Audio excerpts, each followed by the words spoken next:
Things that can go wrong. Nearly everyone has a digestive problem at one time or another. Some conditions, such as indigestion or mild diarrhea, are common. They result in mild discomfort, and get better on their own or are easy to treat. Others, such as inflammatory bowel disease, IBD, can be long-lasting or troublesome. GI specialists or gastroenterologists, doctors who specialize in the digestive system, can be helpful when dealing with these conditions. Conditions affecting the stomach and intestines. Almost everyone has experienced diarrhea or constipation at some point in their lives. With diarrhea, muscle contractions move the contents of the intestines along too quickly and there isn't enough time for water to be absorbed before the feces are pushed out of the body.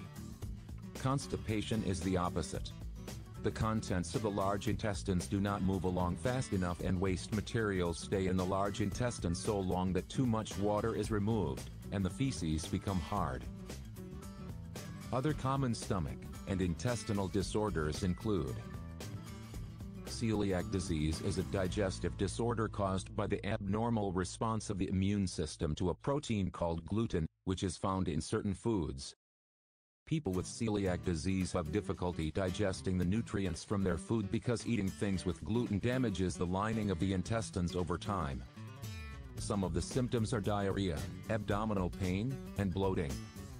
The disease can be managed by following a gluten-free diet. Irritable bowel syndrome, IBS, is a common intestinal disorder that affects the colon.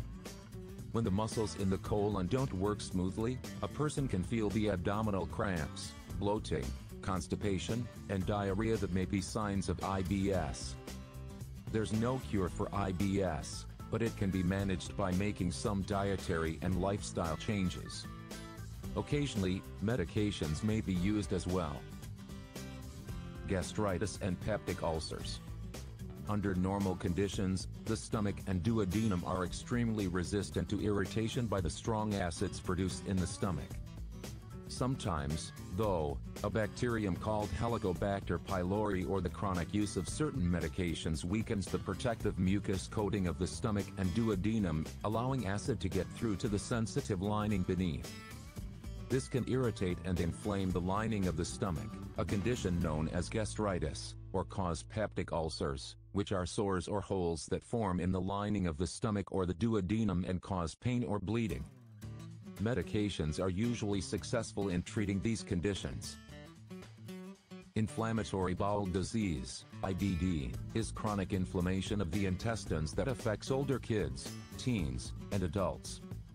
There are two major types: ulcerative colitis, which usually affects just the rectum and the large intestine, and Crohn's disease, which can affect the whole gastrointestinal tract from the mouth to the anus as well as other parts of the body.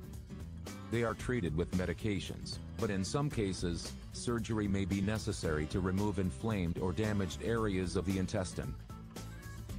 The kinds and amounts of food a person eats, and how the digestive system processes that food play key roles in maintaining good health. Eating a healthy diet is the best way to prevent common digestive problems. Created using Powtoon.